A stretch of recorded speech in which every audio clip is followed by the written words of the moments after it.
In other news, now that the media hoopla and the "are they ready" questions have started to subside, sports can now focus on some of the fascinating storylines surrounding the 2014 Olympic Games. And the U.S. ski team's quest for gold is one of the most fascinating ones.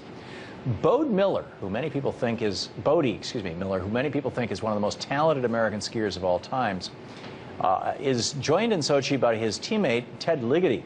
Ligety and Miller have both medaled in the past 2 Winter Olympics, and this year they will compete against each other in 5 different events.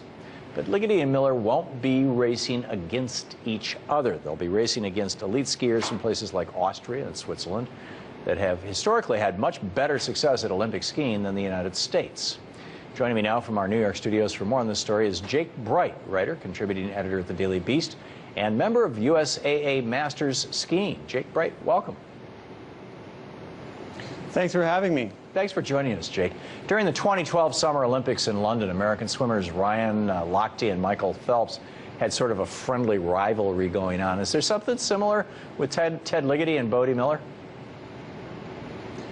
I think it's very similar.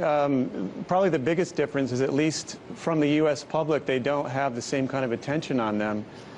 But, you know, they generally compete as friends. They train as friends. Off of the Olympic circuit, there's not a lot of attention on skiing, and a lot of times they're out there on their own. There's nobody filming them or, you know, covering them. And it's very casual, you know, until they get into these world-class competitions. You're a skier yourself, Jake. Skiing at the Winter Olympics has historically been dominated by Austrians and the other Alpine European countries. Where do Miller and Ligety stand in the history of worldwide skiing, these 2 Americans? Well, that's what we tried to get into in the piece I did in the Daily Beast this week, and then we did another one on this young teenage skier, Mikaela Shiffrin. And the story really is that guys like Miller first, who started as kind of you know, a peer, a mentor to Ligety, these guys have kind of led a revolution in U.S. skiing where we've always had great skiers. But we've gone from being primarily, you know, the underdogs with a couple stars every decade or so to really becoming one of the best squads in the world. And the guys who have led that are Bode and Ted. And the accomplishments that they've had, which, you know, both in the Olympics, and then the other thing that really measures skiers is more the World Cup, which is kind of the World Series of skiing, which is a series from October to March, which is almost like NASCAR for skiing, where you have to win the most points across all these competitions. And Bode and Ted have just accomplished so much in all those areas that they've now become 2 of the most feared guys by, you know, the previously dominant teams in the world. Yeah, I thought one of the really fascinating parts of your piece was it was Bode Miller, wasn't it, who was had basically hippie parents, was homeschooled till he was 3, went off on his own to learn how to ski, and he was using very unconventional techniques that everybody criticized him for. But boy, did he, you know, succeed with those techniques. Do I have that right? Well, that's the thing that's unique about Bode and Ted is that they are such different guys. They're such different skiers. And the U.S. ski team has traditionally allowed for a lot more personality and individual space. Bode is very much kind of a self-coached individual who had a style that definitely isn't textbook, but is very fast.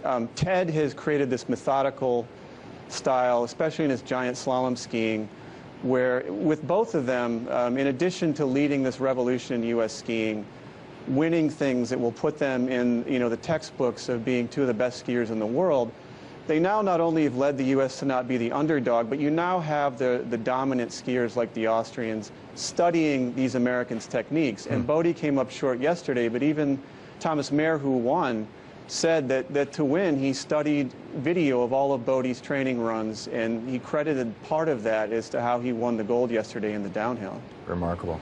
In the half minute or so we have left, looking at the Winter Olympics as a whole, what other big athletic storylines are you looking for and that you think people should know about? Well, I think continue to watch this one. The most interesting showdown will be Bode and Ted in the combined. That's a measure of the 2 spheres of skiing, the speed and the technical. where they ski one run of downhill and they ski one of slalom. In the last two Olympics, Bode won the last combined, and Ted won the one before where people expected Bode to win, and Ted came out of nowhere. So that's going to be an interesting showdown. The other one will be Ted Ligety in the giant slalom. There are a few times when you get an athlete that gets Michael Jordan-like status, Wilt Chamberlain-like status in his ability to become better than other people in the world. Yeah. At least on the World Cup circle, Ted has done that. And then watch young Mikaela Shiffrin, who's really going to be the face of the U.S. ski team moving forward. Okay, Jake Bright. Thank you, Jake. Thank you so much. Coming up, you'll never hear me